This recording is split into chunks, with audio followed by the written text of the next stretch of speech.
Hello everyone, in this tutorial I'll be showing you how to make a trophy in Blender and export it into Bambu Studio to make it printable. I'm your guide, Mr. H, and let's get started. So the first step we want to make is let's make our base. So for our base, we're just going to click on add mesh and we're going to add a cylinder. Let's scale it down and let's scale it up like this and just going to move that down. So this is going to be the base of our trophy. And now we can decide to add a character. So what I'm gonna do is I'm gonna make a little block character. So I'm gonna set myself on the x-axis and I'm going to enable grid right here, and I'm gonna enable snap just so it's even. So that snaps to specific portions of the grid, and I'm gonna move this down. Then I'm going to scale this on the y-axis. Let's just make it 0.5. And let's scale this on the x-axis, 0.5 to make that half. And I'm going to add a mirror modifier. So since I'm on the x-axis, I'm going to mirror on the y. And now when I move one, it moves the other. So let's see how this looks. Perfect.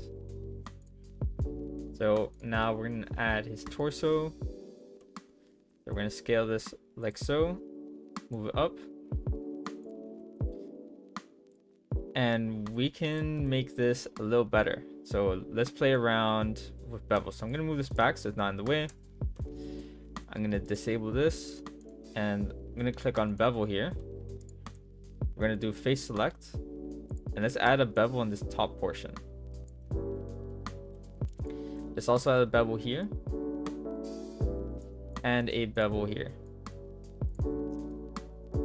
Now, to move this back exactly how it was, we're going to press N. And we're just going to set this to 0. And now we can just move it down like so. There you have it. I'm also going to move these up. And I'm going to add a bevel in this bottom portion. And I'm going to do the opposite. Just going to move this down like so, and this up. Okay, so this is a little bit too big. Now I'm going to get the leg and I'm going to duplicate it, move it on the y-axis and move that up.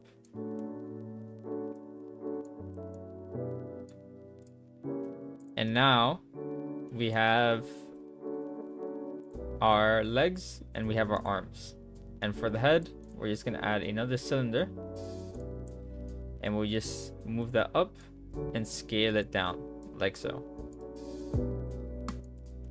Then you can click on the top portion. We're going to make this bevel just small like so. They did it to the bottom as well. And now you can choose to play around with how this is going to look. In our case, we're going to apply our mirror modifier and we're going to edit this specific arm. So we're going to press L. So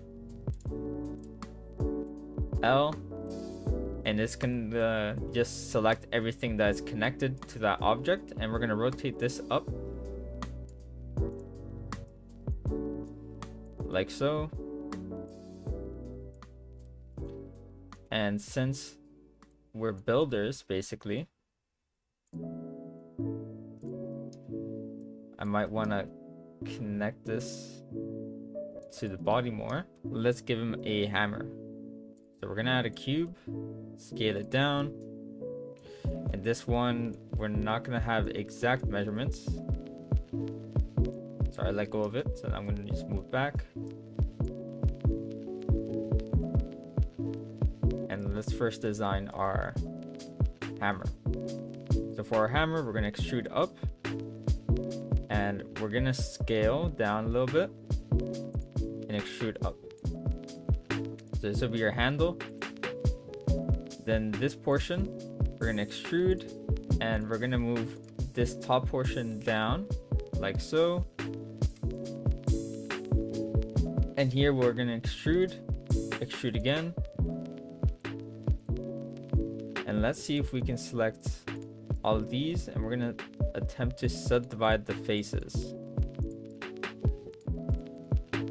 So when you select the face, or sorry, when you go to vertices, after selecting the face, you can press Alt S and we can morph that into shape. And let's scale this up.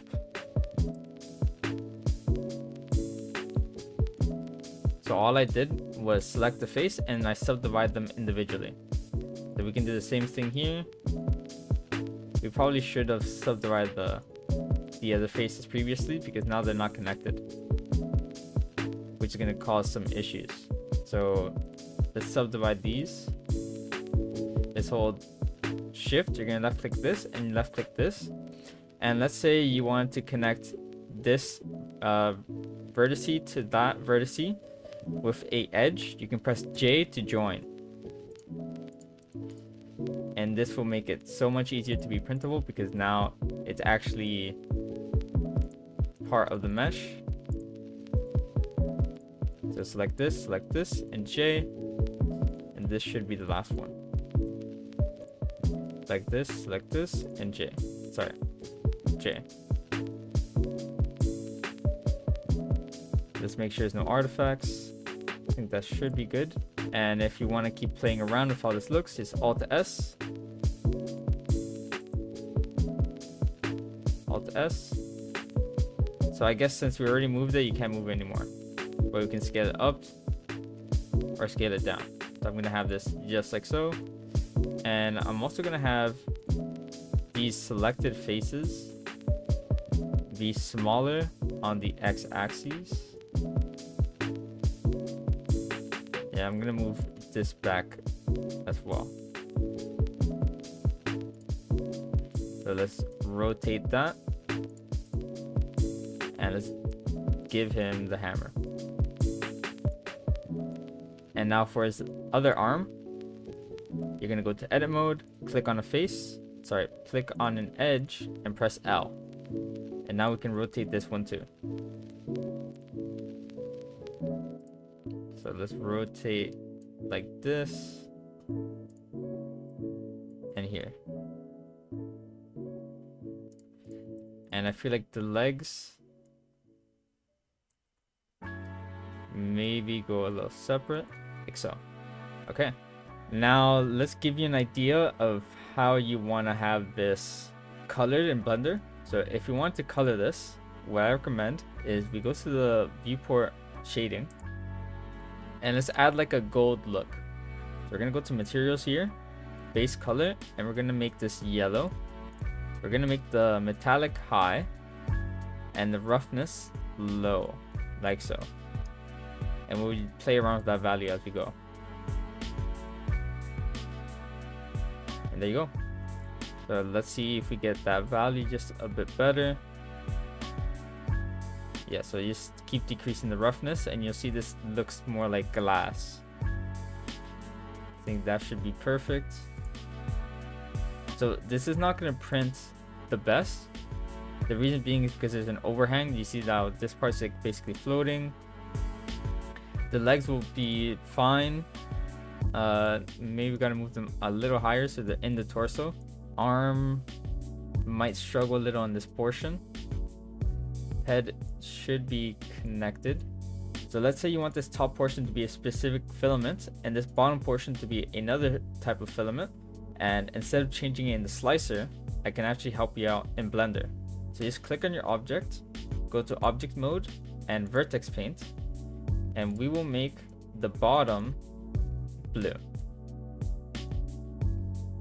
And we will color the vertices. Oh, make sure you're in viewport shading so you can actually see what you're doing. So let's just color that. Okay. And now on our other object, let's apply all the modifiers, the one we missed, and let's color these as well. So for examples, we're gonna color every limb a different color, just so I can show you the different materials and how they're going to be exported. So this one's going to be yellow.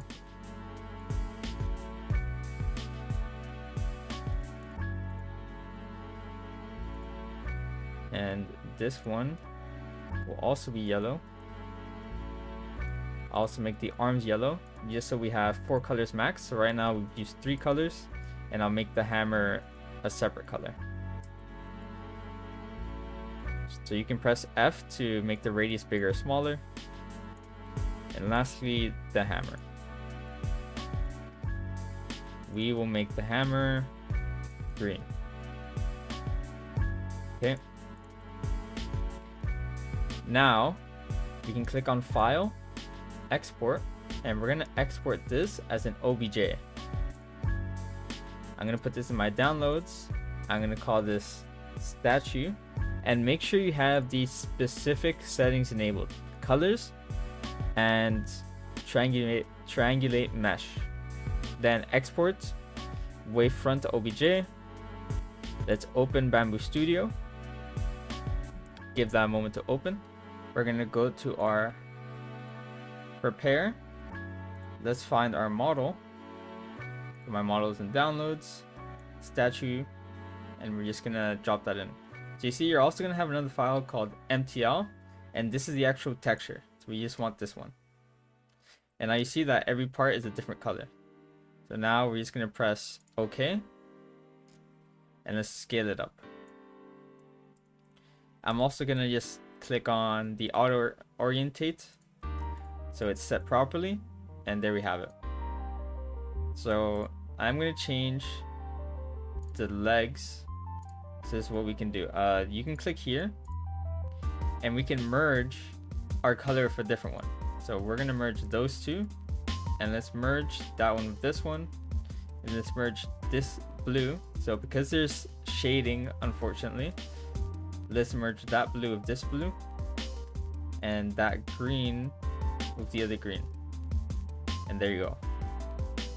Now we can just change the colors like so, and it would change it to the model. Now all we have to do is go to supports, enable tree supports, slice plate, and you're set. There is your statue. Before you head out, I would just like to kindly ask if you can leave a like, comment, subscribe. I do appreciate you watching to the end of the video, and I hope you have a great rest of your day. I'll see you in the next tutorial.